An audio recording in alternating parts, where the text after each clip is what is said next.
Hello મિત્રો, મજનૂની વાતો YouTube channel પર આપ સૌનું સ્વાગત છે। મિત્રો, આજે આપણે આ વિડીયોમાં સાંભળશું એક પ્રેમની વાત।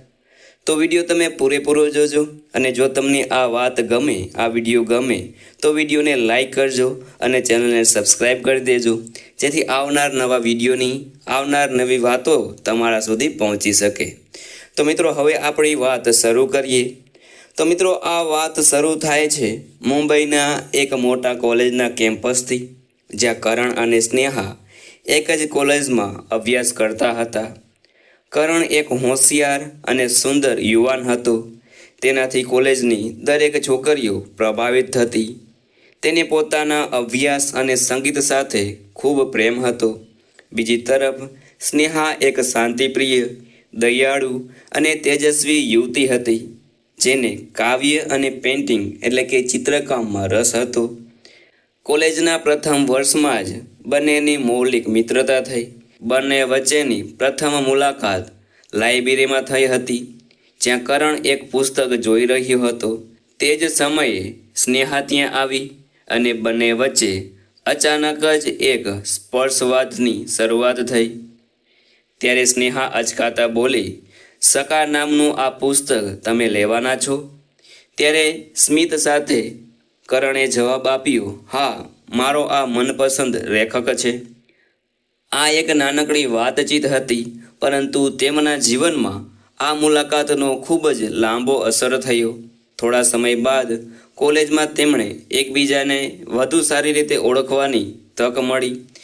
તેમના હળવા સંવાદો ધીરે ધીરે નજીકતા અને મિત્રતામાં બદલાઈ ગઈ। મિત્રો, કોઈએ કહ્યું છે કે પ્રેમને સમય જોઈએ છે, પણ કરણ અને સ્નેહા માટે તેમનો સંબંધ સમયની સીમાઓથી પરે હતો। તેમની દોસ્તી હવે હળવે હળવે પ્રેમમાં ફેરવાઈ ગઈ। જેમ જેમ સમય પસાર થતો ગયો, તેઓ જરાય વિચાર્યા વગર એકબીજાની નજીક આવ્યા।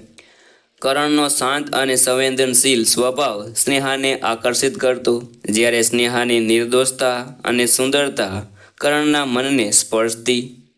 એક દિવસ જ્યારે બંને કાફેમાં એક સાથે કોફી પી રહ્યા હતા, તો કરણે સ્નેહાને તેની ભાવનાઓ કહી દીધી। સ્નેહા, હું તને કંઈક કહેવા માગું છું, જે શબ્દોમાં વ્યક્ત કરવું સરળ નથી, પણ હું હવે આ છુપાવી શકતો નથી।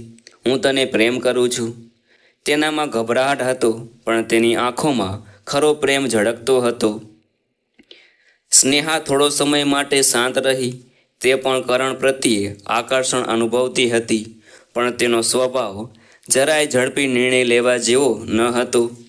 થોડા મિનિટો પછી તે હળવા સ્વરે બોલી, કરણ, હું પણ તને પ્રેમ કરું છું। આ શબ્દો કરણ માટે એક સ્વપ્ન સમાન હતા। તે આ ક્ષણની રાહ જોતો હતો, અને હવે એની સામે તે ક્ષણ હતી।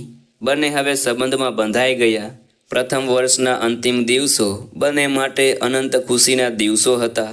સ્નેહા અને કરણ મુંબઈના અનેક સુંદર સ્થળોએ ફરવા જતા। દરિયા કિનારા, નાની લાઇબ્રેરીઓ, કાફેઓમાં જતા।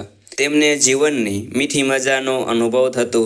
બંને ક્યારેક સાહિત્ય અને કાવ્ય પર ચર્ચા કરતા, તો ક્યારેક જીવનની નિશ્ચિંતતા પર વાત કરતા। સ્નેહા અને કરણ બંને તેમના ભવિષ્યને લઈને ઘણા આશાવાદી હતા।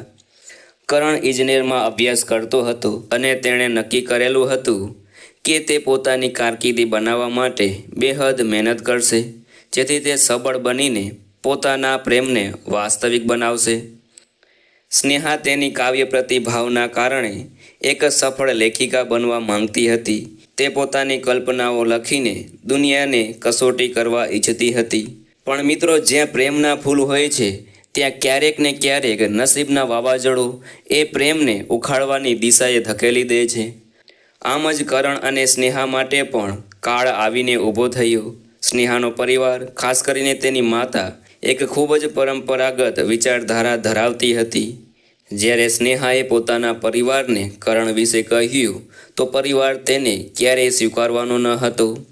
સ્નેહાના માતા પિતાએ તેના માટે એક ભવ્ય પરિવારના છોકરા સાથે લગ્નની યોજના બનાવી હતી। કરણ એક સામાન્ય મધ્યમ વર્ગીય પરિવારનો હતો, અને આ પરિસ્થિતિ તેમની વચ્ચેનો મોટો વિવાદ બની ગયો। સ્નેહાએ તેના માતા પિતાને સમજાવવાનો ઘણીવાર પ્રયાસ કર્યો, મમ્મી પપ્પા, કરણ એક ભલો છોકરો છે, તે ખૂબ મહેનત કરનાર છે અને મને સાચો પ્રેમ કરે છે.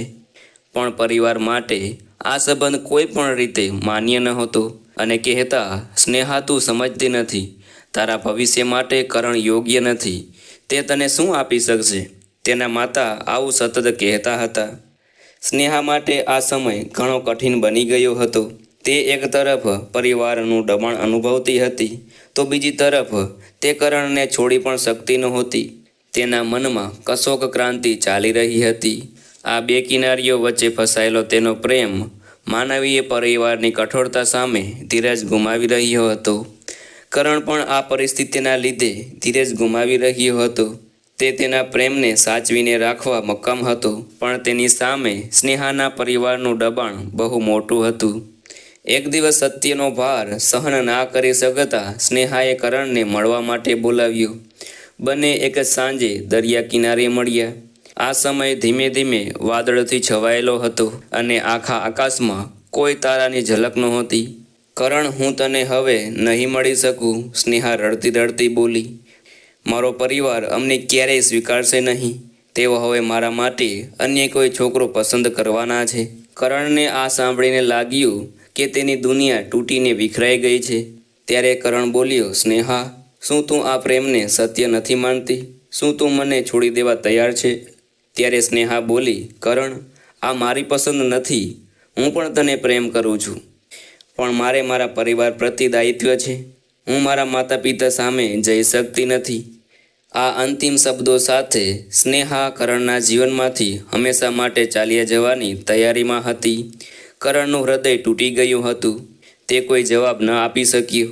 સ્નેહા પછી પરિવારની ઈચ્છા મુજબ એક બીજું જીવન જીવવા મજબૂર થઈ ગઈ. તેણે લગ્ન કર્યા, પણ એ લગ્નમાં પ્રેમનો અભાવ હતો. તેના મનમાં કરણની યાદો હંમેશા જીવંત હતી. કરણ માટે આ વિયોગ સહન કરવાનો સમય બહુ મુશ્કેલ હતો. તે સ્નેહાના વિયોગને ભૂલી ન શક્યો. તેનું જીવન પણ ખરાબી તરફ આગળ વધતું રહ્યું અને તે ક્યારેય પોતાના જીવનમાં આગળ વધી ન શક્યું. મિત્રો, પ્રેમમાં ઘણીવાર વિયોગના કિસ્સાઓ આવી જાય છે, જે હૃદયને મજબૂર બનાવે છે કે તે પોતાનું બધું જ ત્યજી દે.